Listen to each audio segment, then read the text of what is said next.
Estamos en vivo, son las 8:08 de la mañana, hora del este en los Estados Unidos, 9:08 hora de Venezuela. Estamos listos para recibir a Osvaldo Ramírez y poner en contexto todos esos temas que son noticia en Venezuela. Osvaldo, gracias por estar con nosotros, bienvenido.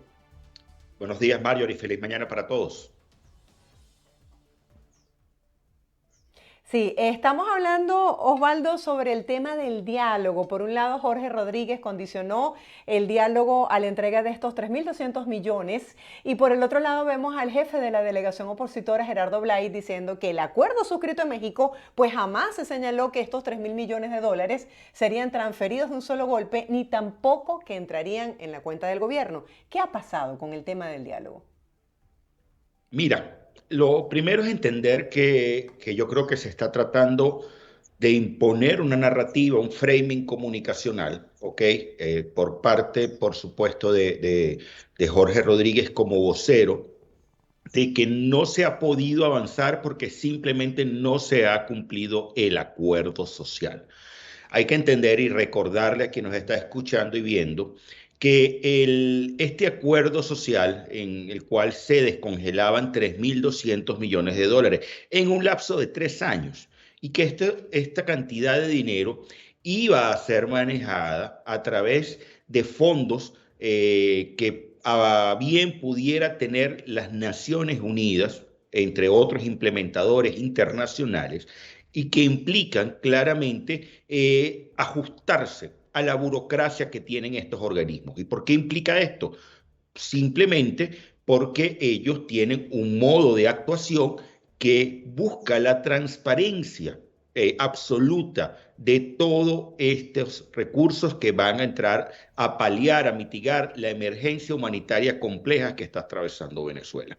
En este punto hay que recordar que hay áreas como el tema de la salud, el tema de la educación, el tema de los servicios públicos, así como incluso las externalidades que generaron los deslaves en el pasado ciclo de lluvias, como el caso de las tejerías, Estado Sucre, en diferentes lugares donde estos temas fueron bastante complejos y que esto obliga obviamente a las partes, y aquí estamos hablando claramente de las partes, la plataforma unitaria, del gobierno de Nicolás Maduro, de sentarse y entenderse a través de equipos técnicos. No es una situación que de la noche a la mañana este dinero está en la calle. ¿Por qué hablo de que se están tratando de imponer una narrativa? Porque ante lo complejo del asunto, simplemente el que tiene la narrativa dominante, el que domina los medios, puede decir no se ha avanzado porque esto no ha sucedido, cuando ese marco o esas acciones en la realidad es algo totalmente distinto a lo que se había acordado previamente en la negociación que termina firmándose en México. O sea, se está tergiversando la realidad, porque recuerdo perfectamente que el año pasado nos comentaste que no se tenía claro cómo se iban a hacer llegar esos recursos, pero era para razones humanitarias, que no iban a entrar justamente en el dominio del gobierno. Sí, justamente en el interín esto terminó recayendo la responsabilidad básicamente sobre agencias de la ONU. Para entenderla, la ONU obviamente ha desarrollado este trabajo en diferentes partes del mundo, pero claramente ellos tienen sus mecanismos internos. Ejemplo, una licitación o una selección de contratista puede durar 3, 4, 5 meses para poder justamente llevar a cabo eso. Yo he tenido contacto con personas acá del mundo al menos de alimentos, que nos han indicado que les han tocado las puertas justamente el sistema de Naciones Unidas para poder tenerlos como proveedores preferenciales dentro del país. Y que esto implica, justamente la mayoría de ellos nos indicaban, que están hablando de procesos licitatorios que tienes que tener todos tus papeles en regla y que tienes que apegarte a la ley. No es una situación en la cual aquí estoy yo, aquí está el nombre de mi empresa y esas empresas no tienen una trayectoria verificable o no están al día con los impuestos o no están al día con la reglamentación de vida dentro del país. O sea, se preveía que esto pudiese ocurrir porque, como tú bien lo señalas, la narrativa interna es no nos están entregando los recursos que nos corresponden y por eso no estamos aceptando este acuerdo, mientras que Gerardo Blade insiste en que se cumplan con los acuerdos suscritos en el 2022. Mira, creo que se escapa o va un poco más allá, porque una vez agotada o parcialmente agotado el acuerdo social, ¿ok? En el cual ambas partes se dieron, se llegaron a unos acuerdos, se llega justamente a ese acuerdo mínimo común para poder proseguir en otras etapas de la negociación.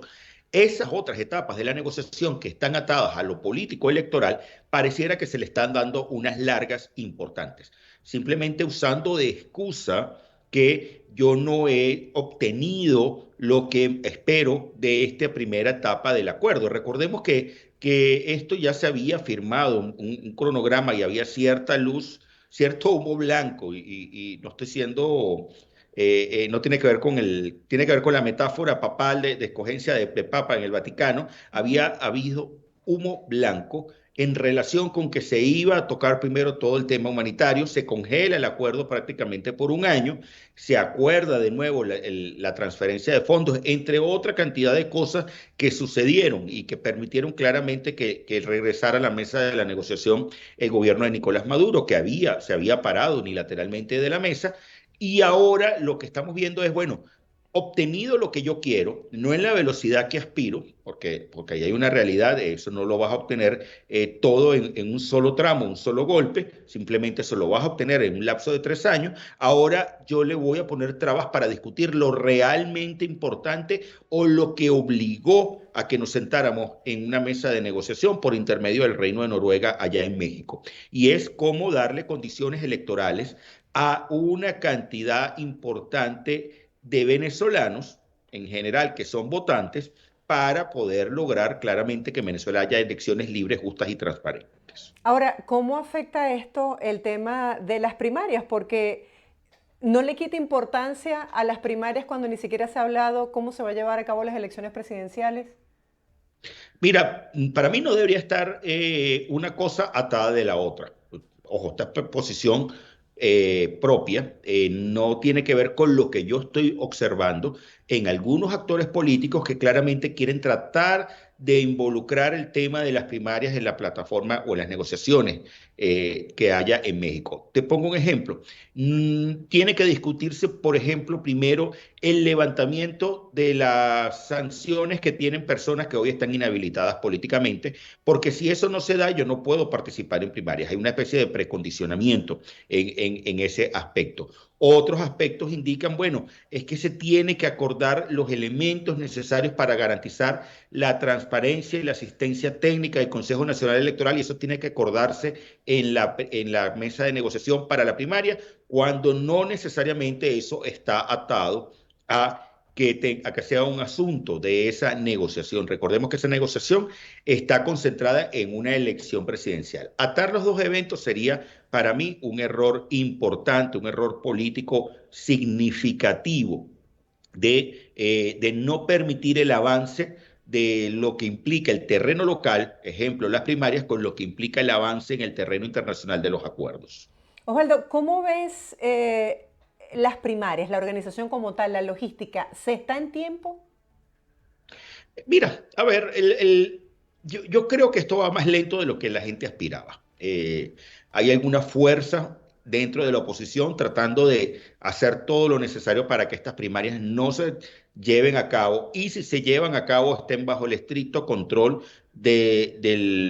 yo creo que del G3 hoy día de Acción Democrática, Nuevo Tiempo y Primero Justicia.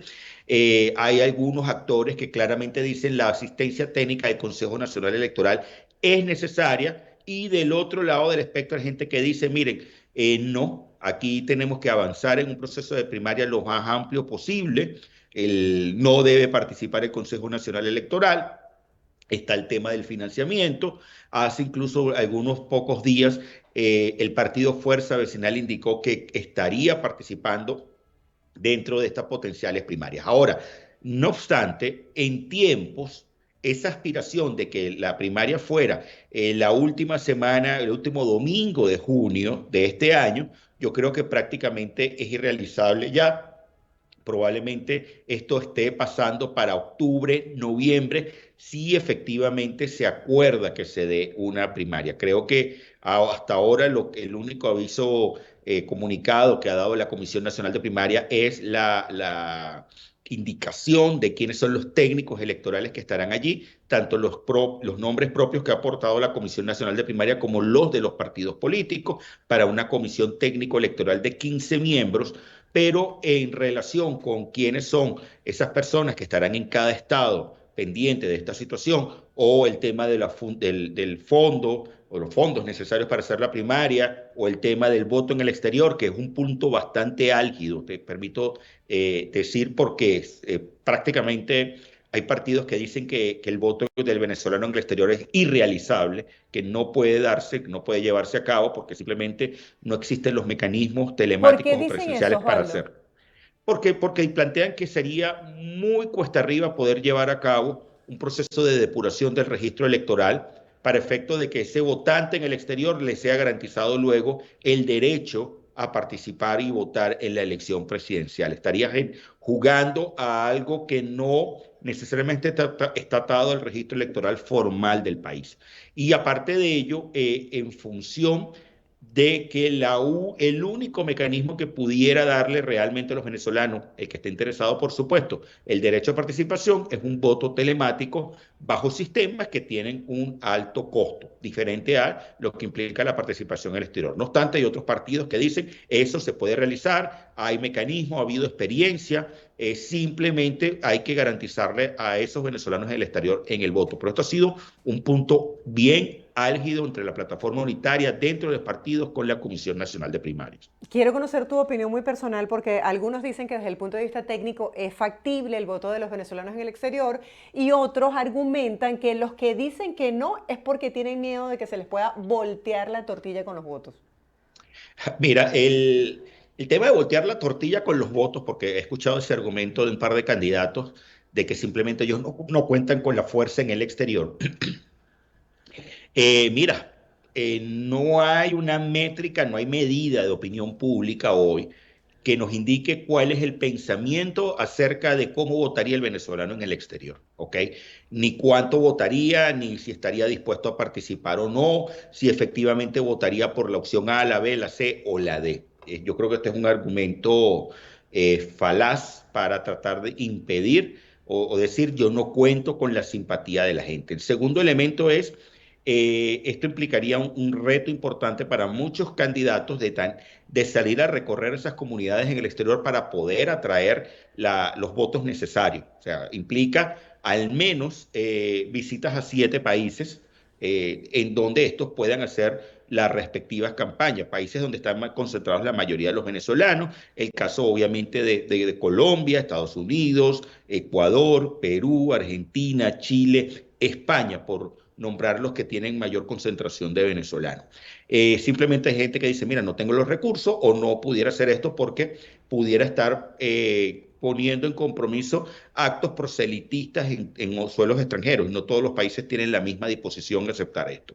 Y el tercer elemento está asociado a que ante una ausencia de acuerdo, y aquí me pongo en el tema de la asistencia técnica con el CNE, sin el CNE, si planteas y se decide que es el CNE el asistente técnico para la ejecución de las primarias, el CNE va a decirte, afuera solo es inscritos 130.000, 140.000 venezolanos. Esos son los que están habilitados para votar, punto. Tú no me puedes inventar a mí un registro electoral en el exterior, asunto que no existe. Supongamos que no es con el CNE, sino que te vas a un tema abierto, ejecutado por un tercer país o ejecutado por la sociedad civil. Claramente esto implica un registro electoral de venezolanos en el exterior, que sería una excelente oportunidad para contar, para ver realmente quién está allí, pero aquí la gran pregunta es quién controla esas bases de datos posteriores que se generen de ese registro de venezolanos en el exterior, porque pasas a tener prácticamente oro, platino en tus manos para efectos de una comunicación con justamente ese venezolano, porque vas a saber dónde vive, dónde vota, su teléfono, su correo electrónico, etcétera, etcétera, y obviamente sus filiaciones políticas. Y a partir de eso tendrías una base de datos súper poderosa para no solo el tema de la política, sino también el tema del marketing. Y hay gente que dice, habría que ser muy celoso con este asunto porque pudiera prácticamente caer en manos inescrupulosas. Entonces, cómo se ejecuta, quién tiene acceso a esa data, etcétera, etcétera, terminan siendo una cantidad de elementos de nudos gordianos para la toma de decisión si ese voto en el exterior se aprueba o no se aprueba. O sea, en conclusión, sería muy complicado. Es complicado, es altamente complicado. Creo que de todos los elementos de la primaria termina siendo el que amerita mayores niveles de transparencia, de cuidado de los datos, de organización y sobre todo para poder darle la posibilidad a los venezolanos en el exterior tendría que ser un voto telemático. Porque pongo un ejemplo, supongamos que tú vives en Florida, ¿ok? Pero vives en Tallahassee. Tengo que bajar a votar a Miami para poder ejecutar mi voto. Supongamos que tú no tienes los recursos, simplemente no te acercas. O peor, vives en Carolina del Norte. Tienes que moverte a un lugar donde haya un consulado venezolano, entendiendo además, punto importante, que no, por el caso norteamericano no hay consulados venezolanos funcionando. Tienes una situación de no reconocimiento mutuo entre los países. Entonces, pones en problemas y en aprietos a un Sí. venezolano que no puede moverse para ejercer su voto. Sí, como bien lo señalas, es una base de datos que vale oro, pero que también se pudiese convertir en una cacería de brujas para muchos, ¿no? Hablando del Sí. tema del financiamiento que ha generado también tanta polémica, ¿qué piensas tú sobre este anuncio que hizo la oposición sobre que están buscando el apoyo tanto de venezolanos dentro como fuera del país para poder realizar las primarias? Sí, allí básicamente sería un financiamiento propio, como se llama en Venezuela, una gran vaca, para poder lograr una junta de dinero necesaria para poder ejecutar estas primarias. Por allí justamente hay gente que dice, bueno, debe financiarlo la comunidad internacional. Pero a raíz de ello, tú ves la respuesta del gobierno de decir, miren, señores, aquí no se debería permitir y están tratando incluso de generar una ley que no permita el financiamiento de las ONGs para efectos del proselitismo político. Entonces, de nuevo, los retos allí son muy altos porque implica transparencia. Y para que haya transparencia implica que tú, venezolano común, confíes en esa Comisión Nacional de Primaria, en esa plataforma unitaria, en tanto y cuanto pueda dar los pasos necesarios para que esto llegue a buen término. Si las señales que emanan desde la plataforma unitaria o desde la Comisión de Primaria no son lo suficientemente transparentes, lamentablemente el ciudadano no va a confiar en un proceso o se va a alejar de su proceso de participación. Recordando que el año pasado, al menos hasta noviembre, 24% del país tenía una alta disposición de participar en esas primarias. Vamos a ver, visto lo lejos de un proceso, porque estamos hablando de un proceso incierto, en fecha, a eso me refiero, no, hasta dónde puede acercarse o alejarse esa cifra mágica de superar los 3 millones de votos. Osvaldo, ya para cerrar, los escenarios factibles, una vez que se condicionó esta especie de apertura para negociaciones petroleras con Venezuela, entre Estados Unidos y Venezuela, y se le da, como decimos en Venezuela, la patada a la mesa y dicen, yo no me voy a reunir hasta que no nos transfieran los 3.200 millones de dólares, ¿qué puede ocurrir entre Estados Unidos y la administración de Maduro? Mira, yo creo que va a haber un tema importante de condicionamiento de esas licencias petroleras y gasíferas. Allí hay un tema de ganar, ganar para muchos actores, incluso los venezolanos, porque no es que no terminen recibiendo parte de los royalties, de los ingresos necesarios, pero la realidad puede ser que simplemente ese acuerdo se suspenda. Simplemente porque yo fui arrogante de decir no me vuelvo a sentar en la mesa de nuevo porque no me interesa conversar y discutir los temas relacionados con lo político electoral. Acá básicamente tú pudieras volver a sentarte en la mesa, ir discutiendo lentamente esos temas ante una situación que puede ejecutarse, elección presidencial en el año 2024, diciembre, junio, julio, habrá que ver, pero claramente para poder recibir los beneficios de mantenerse sentado en la mesa. Yo creo que acá, cuidado si al final lo que estamos viendo es una guerra narrativa en tratar de decir yo estoy en control de la situación, yo tengo el sartén agarrado por el mango, para usar esa expresión venezolana, y simplemente voy a tratar de demostrar que claramente estoy en poder absoluto y los demás son los que tienen que acercarse a mí para efectos de poder indicar o rendir la pleitesía. Básicamente es un juego de poder. Y en ese juego de poder obviamente que lo está detentando, sigue yo creo que vanagloriándose de que sigue en control y simplemente siente que hay una patente de corso para ejecutar lo que quiera. Osvaldo, gracias por darnos luces en un tema tan complejo como es la política venezolana. Feliz semana para ti. Feliz semana para todos y gracias por la invitación. Estábamos conversando con Osvaldo Ramírez, analista político venezolano, sobre este tema tan complejo, la política en nuestro país. Hacemos una breve pausa, los dejamos con el pronóstico del tiempo en Venezuela y ya volvemos con más de Buenos Días.